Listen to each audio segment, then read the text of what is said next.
Hello. There's a topic that came up recently about power gaming in Baldur's Gate 3, and it's a complicated topic with a lot of things that I could talk about for much too long. And so I figured I would make a video about it with some more structured thoughts and hopefully make it not ridiculous.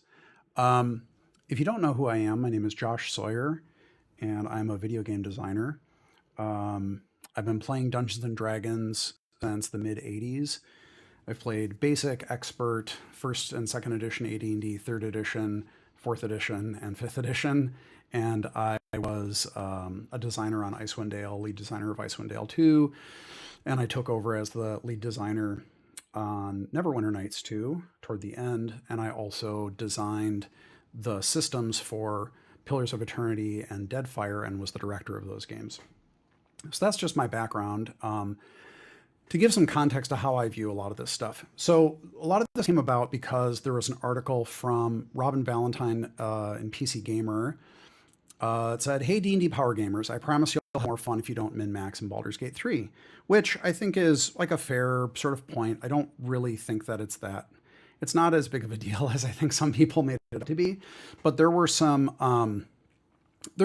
certain things sort of expressed in the article that I wanted to talk about. One of which was, this comment that was made, like, why do D&D games in particular, or sort of saying D&D games in particular seem to draw out this tendency to min-max. And there are very strong reasons for that, and a lot of those have to do with the history of D&D itself. So D&D grew out of tabletop wargaming in the good old days. So it started primarily as an outgrowth of tabletop wargaming, and the focus has largely been combat. Now, that being said, it's been around now for like over 40 years. So intention is pretty hard to determine at this point. It's gone through hundreds of designers, literally hundreds of designers, and whatever Gary Gygax intended at the beginning doesn't really matter anymore because we're on so many editions. And the game itself has changed. You make characters differently, you play characters differently.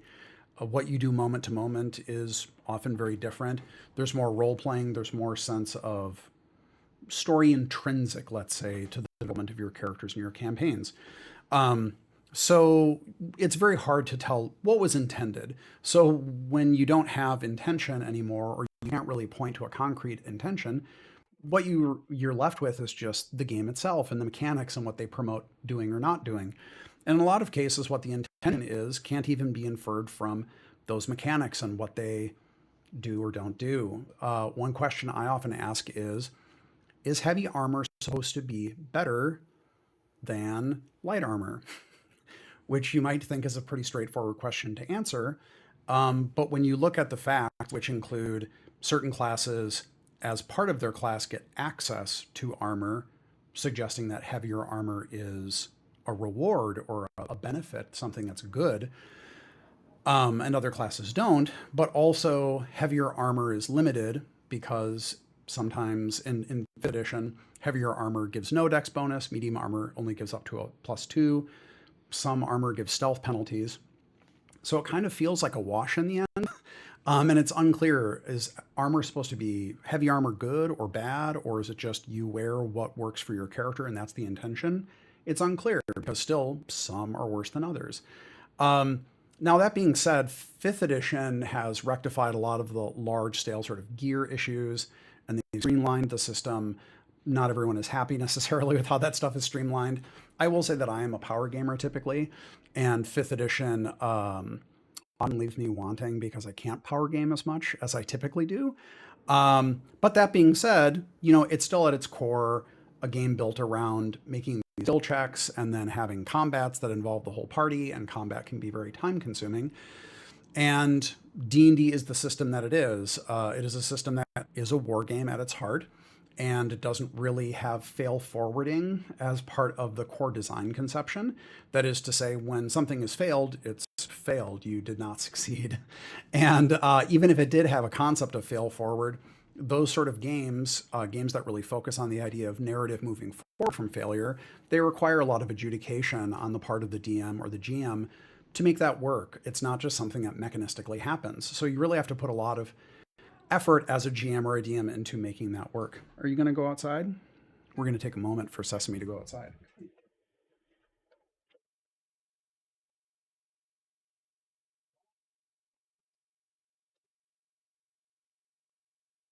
But in D&D, if you fail a check, you just failed the check. And different DMs can handle that a different way. But in a CRPG, that all has to be scripted. Failing combat, and combat is time consuming, it's complicated, not as much as in some games, but even 5th edition D&D, combat is still a very involved thing. It takes a long time, and if you're playing in a turn-based game, failing combat means that you don't just move forward, you're set back. So you have to go back to the point before the combat started and either try to find another way around or read the combat and try to win it, either through something tactical or through something strategic like rebuilding your character or regearing them if you have the ability to do that. And that's costly. And so that leads to people having a mindset that they need to optimize their characters because the cost of not being optimized enough is a lot of time and frustration. And the thing is, as time goes on, meaning as levels go on, the gulf between unoptimized and optimized gets larger. Again, 5th edition is better than this because it's better than previous editions because a lot of bonuses come down to advantage and disadvantage. But the issue is still there. There are still these gulfs. There are still ways to optimize characters. And so players are naturally going to think about how they build their characters over time because they don't want to be caught in a situation where, as the challenge rises, their characters can't basically grow to meet it. There are a few specific things that I will say I took issue with in the article.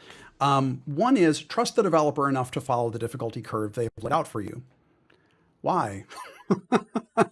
I don't know what that difficulty curve is. I don't know what type of player they've made it for. I can hope for the best, but for example, if I pick a higher level of difficulty, should I assume that it's optimized for someone who is power gaming, or should I not assume that?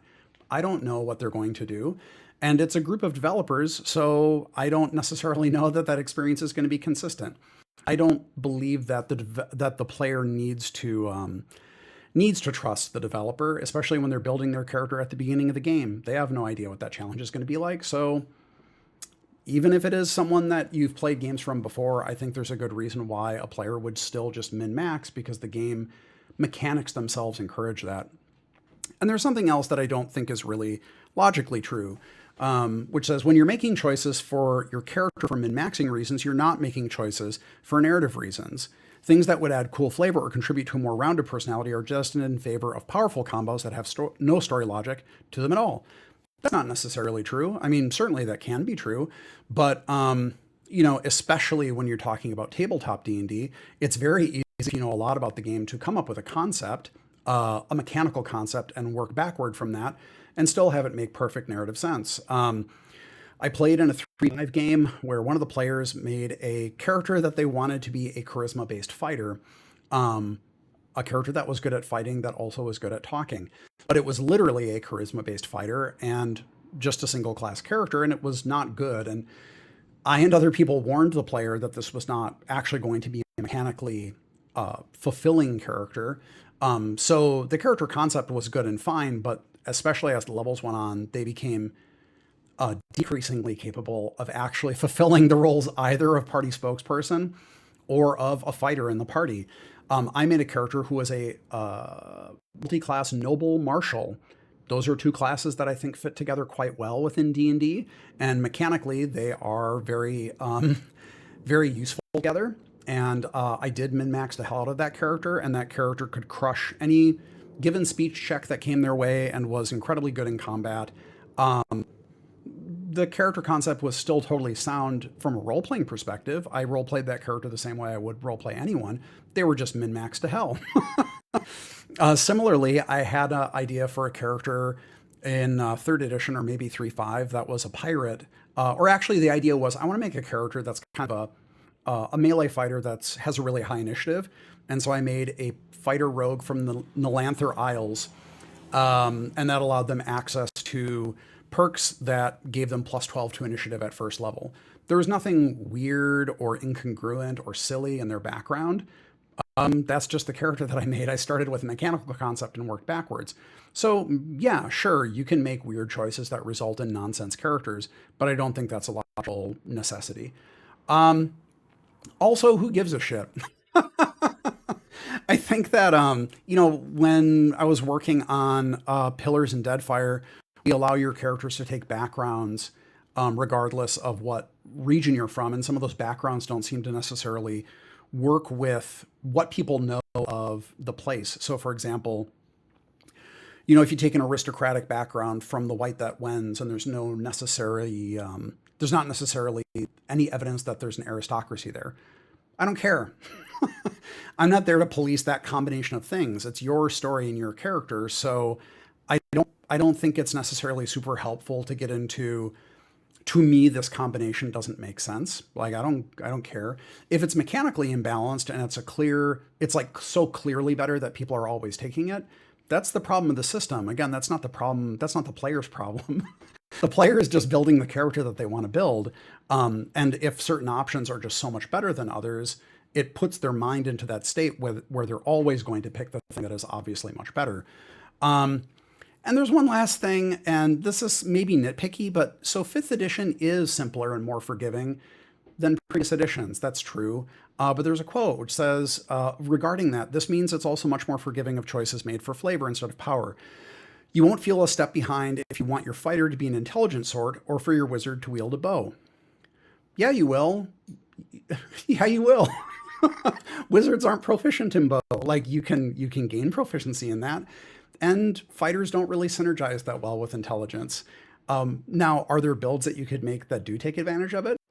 Yeah, sure, but then you're going to have to kind of crunch to do that, and then you actually are min-maxing because you're working against what the classes kind of do. I'm not saying that's good or bad. I'm just saying that is the way that the system works. So I don't think that people necessarily should go into it thinking, I can do whatever I want here. You still do have to be very considerate about what you pick. 5th ed is a lot simpler and it is more forgiving. That's true. But I just think that there are limits to that. Anyway, I think that D&D just it naturally kind of reinforces tendencies toward min-maxing, both historically and still. And if you don't know what the content is going to be, especially on different levels of difficulty, it's very understandable that players are going to gravitate towards that style of play, in my opinion. Thanks.